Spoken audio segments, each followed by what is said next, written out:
Il y a des gestes qui touchent plus fort que des mots, des contacts tout simples, presque invisibles, mais qui réveillent en elle des émotions vraiment puissantes. Tu peux parler autant que tu veux à une femme, mais parfois, c'est la façon dont tu la touches, sans faire de bruit, sans pousser, sans idée derrière la tête, qui dit le plus de choses. Le corps a sa propre façon de parler, et certaines parties, quand on les frôle avec du respect et de la douceur, peuvent créer un lien bien plus fort qu'un long bavardage. Ces gestes ne viennent pas des livres. Ils viennent quand on apprend à regarder vraiment, à sentir les choses, à être là à fond. Dans cette vidéo, je vais te montrer 5 endroits que les femmes aiment qu'on touche, pas pour épater, mais pour rassurer, calmer, relier vraiment. Si tu veux saisir ce que c'est que de créer un vrai lien profond, reste jusqu'au bout. Ce que tu vas apprendre peut changer pour toujours ta manière d'être en lien avec une femme. Premier, les cheveux. Il y a une force silencieuse dans le simple fait de toucher les cheveux d'une femme. Ce n'est pas un geste ordinaire, c'est une façon cachée de dire la tendresse, l'attention, l'acceptation. Quand un homme passe doucement sa main dans les cheveux d'une femme, il ne fait pas que frôler une partie de son corps. Il entre dans un espace de sentiments sacrés, un endroit où elle accepte de lâcher prise, de se laisser aller, de se sentir femme dans ce qu'elle a de plus doux. Les cheveux sont liés à qui elle est, à sa féminité, à l'image qu'elle montre au monde. Quand elle laisse un homme les toucher, c'est qu'elle lui donne quelque chose de rare, sa confiance. Ce geste peut avoir l'air tout simple, mais en fait il est plein de sens.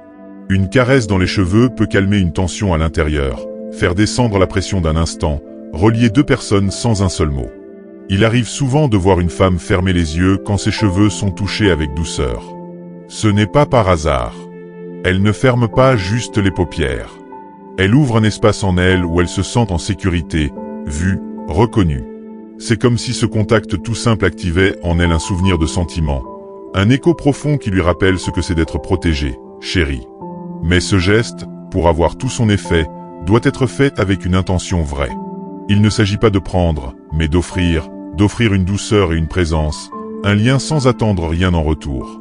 Quand une femme sent ça dans la main d'un homme, elle le sent tout de suite. Le corps ne ment pas. Une main rude, maladroite ou trop rapide trahira un esprit nerveux, possessif ou pressant. Mais une main lente, posée, tranquille, passe un message tout différent. Je suis là. Je te respecte. Tu peux être toi-même. Toucher les cheveux d'une femme, c'est comme caresser les fils de son âme. C'est un moment fragile, intime, presque sacré. Ce n'est pas un geste pour épater, mais un geste pour montrer. Montrer à la femme en face qu'elle est en sécurité, qu'elle est vue dans sa beauté naturelle, qu'elle n'a pas besoin d'en faire plus pour être aimée.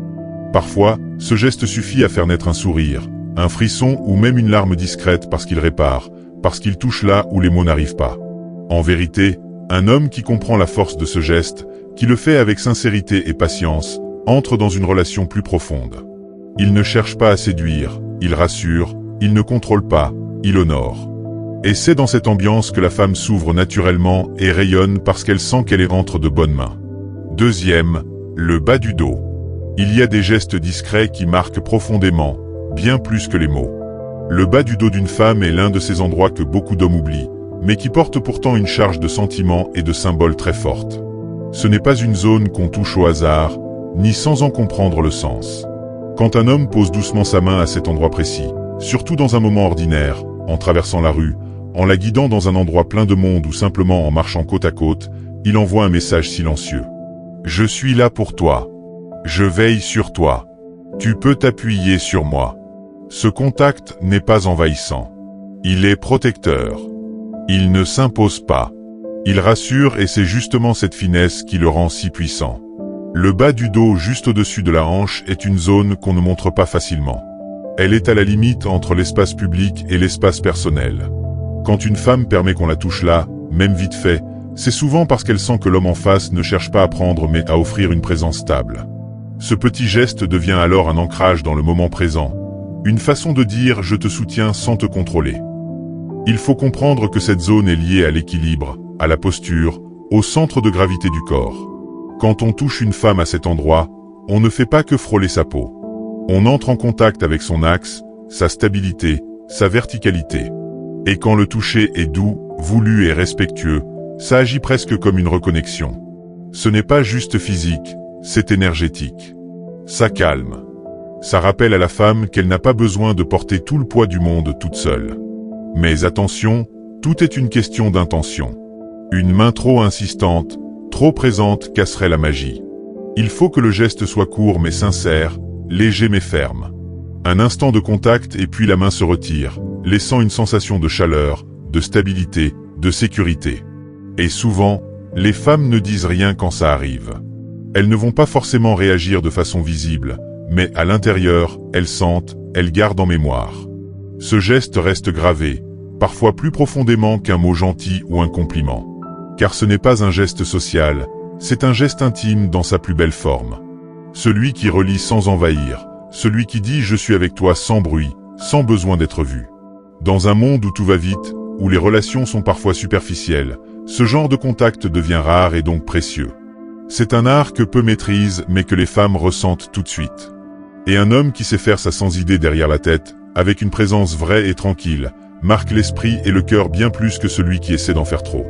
Troisième, les mains. Il y a quelque chose de profondément symbolique et émotionnel dans le fait de toucher la main d'une femme.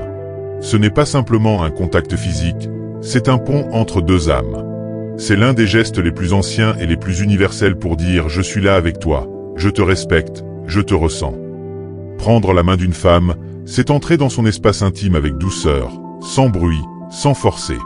C'est un geste simple en apparence, mais qui peut déclencher une cascade de sensations, d'émotions, de souvenirs.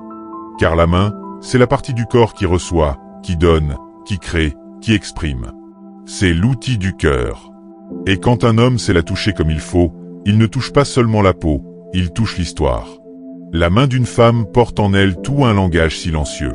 Sa façon de bouger, de s'ouvrir, de se refermer, de trembler légèrement, de se laisser aller ou de se crisper. Tout ça parle. Et quand un homme prend cette main sans se précipiter, avec intention, il entre dans cette conversation invisible. Ce n'est pas un geste qu'on fait par habitude, c'est un geste qu'on offre. Quand les doigts s'entrelacent doucement, quand la paume vient se poser avec confiance dans celle de l'autre, il se passe quelque chose qu'on ne peut pas toujours expliquer. C'est comme si deux mondes commençaient à respirer ensemble. Une caresse du pouce sur le dos de la main, un léger serrage, une pression relâchée au bon moment. Ce sont des détails, mais pour une femme attentive, ce sont des signaux profonds. Elle ne réagit peut-être pas à l'extérieur, mais en elle, ce genre de contact laisse une marque. Elle sent si tu es présent ou absent, si tu es tendu ou apaisé, si tu veux épater ou simplement être là. Et c'est cette sincérité, ce calme dans le geste qui fait toute la différence. Une femme se rappelle souvent plus de la façon dont un homme l'a touchée que de ce qu'il a dit. Toucher les mains, c'est aussi créer un rituel. Se tenir la main dans le silence, dans la rue, dans une voiture, en regardant un film ou même sans raison particulière, c'est dire « je suis connecté à toi dans le présent ». C'est dire sans mots « tu n'es pas seul ». Et ça a une force que beaucoup d'hommes sous-estiment. Car ce n'est pas un geste qui attend une réponse, c'est un don, un ancrage, un lien tissé dans l'invisible. Ce qu'une femme cherche à travers ce geste, ce n'est pas l'effet, c'est l'intention derrière. Elle veut sentir que tu ne tiens pas sa main comme un objet, mais comme un prolongement d'elle-même. Que tu comprends que cette main qu'elle te donne, c'est une confiance fragile, qu'il ne faut ni presser ni négliger. Et quand elle sent ça dans la façon dont tu la tiens, elle s'ouvre davantage. Son regard change, sa respiration se calme, son énergie se met au même rythme que la tienne. Les mains dans leur silence peuvent raconter les plus belles histoires. Et un homme qui sait lire leurs lignes invisibles devient sans le savoir un poète du contact, un artisan du lien. Il ne parle pas beaucoup, mais quand il touche la main d'une femme, il dit tout. Quatrième, le cou. Le cou d'une femme est une zone d'une douceur rare. C'est une partie du corps à la fois visible et fragile, exposée mais profondément personnelle. Quand un homme pose son regard ou sa main sur cette zone avec douceur et intention, il entre dans un espace de sensibilité intense. Le cou n'est pas simplement une partie physique, c'est un lieu où passent les émotions, où se concentrent les tensions, où se cachent les frissons. Et quand il est frôlé avec respect, lenteur et conscience, il devient un pont entre l'esprit et le cœur. Ce n'est pas un geste qu'on improvise ou qu'on pose sans y penser, car cette partie du corps révèle beaucoup. C'est un endroit où bat l'artère principale, où la peau est fine, où le souffle passe. Quand une femme laisse un homme approcher son cou, elle ne lui donne pas juste un accès à son corps. Elle lui confie sa confiance. Elle laisse tomber un mur invisible pour lui permettre d'entrer dans un territoire intime où tout est ressenti plus fort. Une simple caresse à cet endroit peut réconforter une âme troublée. Un frôlement discret peut calmer un esprit agité. Ce n'est pas le geste qui compte, c'est ce qu'il porte. Le cou est aussi un endroit plein de symboles. Il relie la tête au cœur. Il est le lien entre les pensées et les émotions, entre le mental et le ressenti. Quand une main, des lèvres ou même un souffle s'y pose sans rudesse, sans intention cachée, ça crée un sentiment de reconnexion, un retour à soi, un calme. Beaucoup de femmes réagissent sans s'en rendre compte quand on frôle leur cou. Elles frissonnent, elles se figent légèrement, elles ferment les yeux. Pas parce qu'elle est surprise, mais parce qu'elle sent qu'on touche un lieu silencieux en elle. Un lieu où se concentrent des souvenirs, des envies de protection, de tendresse, de présence. Ce geste, quand il est bien fait, devient une façon de parler sans mots. Il dit « Je suis là ». Je t'écoute même dans ton silence. Je ressens même ce que tu ne dis pas. Et une femme sent ça tout de suite. Elle sait faire la différence entre une main pressée et une main paisible, entre un contact vide et un contact plein de respect. Elle sait lire l'intention. Elle sait si le geste cherche à dominer ou à rassurer. Et c'est cette lecture fine qui crée ou détruit la confiance. Approcher le cou d'une femme, c'est approcher une porte invisible vers ce qu'elle a de plus vrai. Et un homme qui comprend ça n'a pas besoin d'en faire trop. Il sait que ce n'est pas la quantité de gestes qui compte, mais la qualité de sa présence. Il sait que dans le silence d'une caresse, dans la lenteur d'un mouvement, il peut dire bien plus que 1000 discours. Parce que le cou d'une femme, quand il est touché avec dignité et vérité, devient un miroir. Il reflète ce que l'homme porte en lui. Sa paix intérieure, sa patience, son intention réelle. Ce geste n'est pas pour l'impulsif mais pour celui qui sait, celui qui comprend que chaque partie du corps d'une femme est un monde et que pour y entrer, il ne suffit pas de taper. Il faut mériter l'ouverture. Toucher le cou d'une femme avec douceur, c'est lui rappeler qu'elle peut se laisser aller sans peur. Et dans cette confiance, elle s'abandonne non pas à un homme, mais à un moment. Un moment qui reste bien après que le contact soit passé. 5e, derrière les oreilles. Il existe des endroits du corps qui, même s'ils passent inaperçus pour la plupart, portent une force émotionnelle profonde. L'espace juste derrière les oreilles fait partie de ces zones discrètes mais étonnamment sensibles. Là où la peau est fine, où le souffle chaud d'un murmure peut traverser l'âme. Ce petit coin oublié est une clé subtile, une porte que très peu savent ouvrir. Et pourtant, quand il est touché avec douceur, il réveille des sensations que même les mots les plus tendres ne pourraient pas exprimer. Toucher cette partie du corps d'une femme, ce n'est pas juste poser un doigt ou une main, c'est créer un moment suspendu, une pause silencieuse où elle se sent vue, ressentie et respectée dans tout son être. Derrière l'oreille, c'est une zone de fragilité parce que personne ne la touche par hasard. C'est un espace délicat, réservé. Et si une femme accepte ce contact, c'est qu'elle t'accorde une place bien au-delà du visible. Elle ne te permet pas seulement d'approcher son corps, elle te permet d'approcher son intérieur, ce qu'elle protège, ce qu'elle ne montre qu'à ceux en qui elle a foi. Le simple frôlement d'un doigt derrière cette zone peut avoir un effet immédiat. Elle frissonne légèrement, penche la tête, ferme les yeux, retient son souffle. Pas parce qu'elle est surprise, mais parce qu'elle sent qu'on l'écoute sans parler, qu'on l'honorait sans la questionner. C'est un geste qui doit être lent, mesuré, attentif, car plus l'endroit est sensible, plus le toucher doit être pur. Une main agitée, insistante ou maladroite détruirait l'effet. Mais un contact calme, un frôlement à peine perceptible peut déclencher une émotion profonde, une sensation d'abandon paisible, de lâcher prise. Ce geste, quand il est sincère, ne vise pas à prendre quelque chose, mais à offrir une présence. Il dit « Je suis là et je ressens ce que tu ne dis pas ». Et une femme, même sans le dire, perçoit cette intention. Ce n'est pas un geste physique, c'est un message muet, celui de la connexion. Elle sent que l'homme en face ne cherche pas à remplir un vide, mais à partager un silence.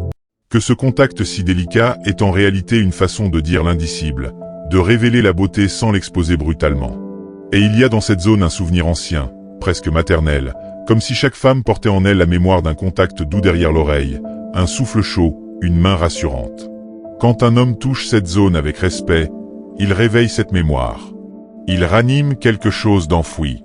Le besoin d'être entouré sans être envahi, d'être effleuré sans être conquise, d'être touché sans être dérangé. En vérité, cet endroit n'est pas pour tous. Il est pour ceux qui comprennent que la force ne réside pas dans la puissance du geste, mais dans la pureté de l'intention. Pour ceux qui savent que l'émotion naît dans les détails, dans ce que les autres négligent. Pour ceux qui, dans le silence d'un instant, savent faire naître un frisson, non par domination, mais par présence. Car derrière l'oreille d'une femme, il n'y a pas qu'une zone du corps, il y a une mémoire émotionnelle. Une vibration intime, un souffle de confiance, et celui qui le touche avec conscience laisse une trace qui va bien au-delà du simple contact. Si cette vidéo t'a appris quelque chose, like et abonne-toi pour ne rater aucune de nos prochaines vidéos.